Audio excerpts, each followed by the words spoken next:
and welcome to the second video of our nutrition series that I will be taking. So today is all about calories. What is a calorie? So calories are units of energy that is transferred from food into our bodies that we can use to function every single day. Question 2 is, so how many calories do I need to eat every single day? So we have something called your BMR, which is your basal metabolic rate. Now your basal metabolic rate is basically the amount of calories that you would burn by chilling out and sitting on a chair all day. Now there are certain factors that play into your BMR. 1 is your age, 2, your height, 3, your weight. So the bigger a person is, the higher BMR you're going to have. And then it also is dependent on your sex as well, so whether you're female or male. Generally speaking, males have a higher BMR, and this is put down to them, I think, naturally having more muscle mass. You are leaner, if you do carry more muscle mass, that you will actually have a higher BMR, because muscle is a highly metabolic tissue. And this is why I'm a massive advocate for resistance and weight training, because the more muscle mass, you're actually going to burn more calories at rest and when you're exercising. So it's efficient and effective.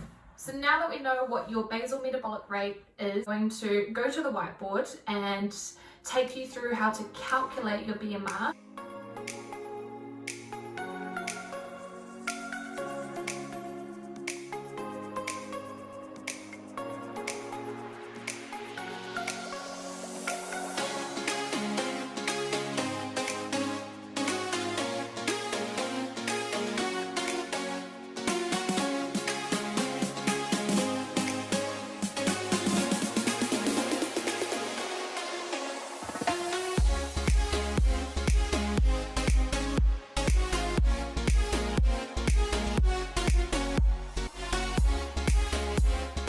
The next question that you have after you have your BMR calculated is, so how do I know how many calories to consume per day?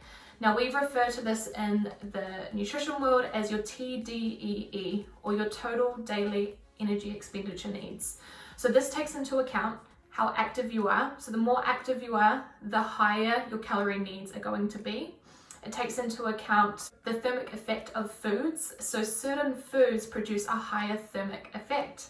Now, this is where protein is actually really important. So I always say protein is king. The reason being is that protein is a more complex food group, meaning that it actually takes more calories to break that food down. So as you eat protein, you're burning more calories as you do it. Therefore, the thermic effect on eating protein is higher than your carbohydrates and fat. The third factor is something called your NEAT, which, if you follow James Smith and his friend Dyron, they say need up 24/7. So what that means is, are you a pacer? Do you fidget? How far away do you park from the supermarket? How many steps do you do on an average day?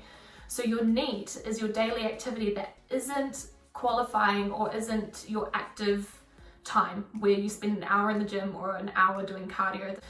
So NEAT is a really good way to increase the amount of calories that you burn on a daily basis. Getting up and walking every hour, just walking around the office, pacing when you're on a phone call, taking the stairs instead of taking the elevator. All of these are simple ways to increase your NEAT. Now, so all of those factors play into your total daily energy expenditure.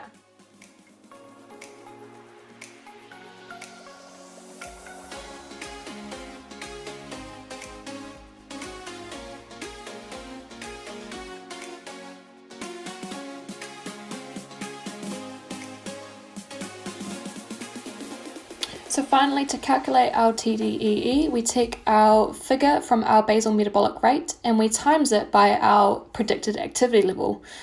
So there are different numbers representing different levels of physical activity, or how active we are throughout the week.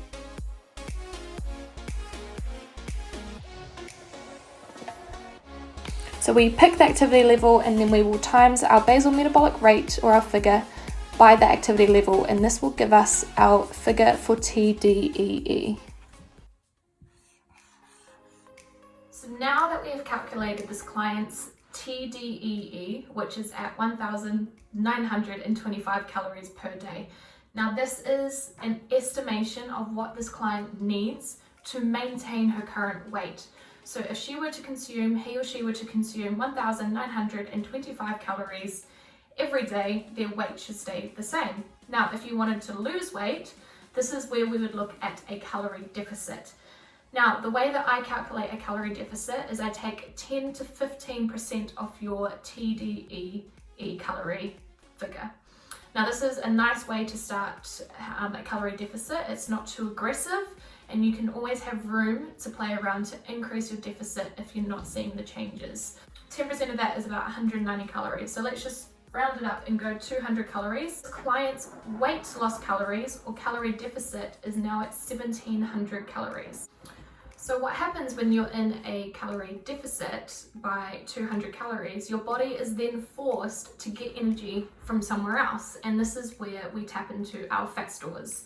So your body is now going to metabolize 200 calories worth of energy from your body, from within itself, as opposed to you eating and ingesting that food.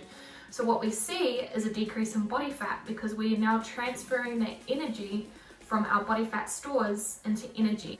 And that is how we lose weight. If you are eating your predicted calorie deficit amount and you do not see changes within those first 3 to 4 weeks, then it would be safe to say that figure that you have for your calorie deficit is not accurate. And that's okay. What you do is you just take another 100 calories away, track again for 3 to 4 weeks. Is your body changing? Yes, no, and you just go off that. So like I said, every equation or calculator that you use is going to have some margin of error. You are not going to get a perfect amount of calories that you need to eat, and nor will you track perfectly so that you are eating that amount. Because what is probably happening is that you're not actually in a calorie deficit if you are not losing weight. Guys, so that closes up the second video to our nutrition series. If you have gotten something from this video, if you've learned something, please hit the like button and please comment and share with your friends and family.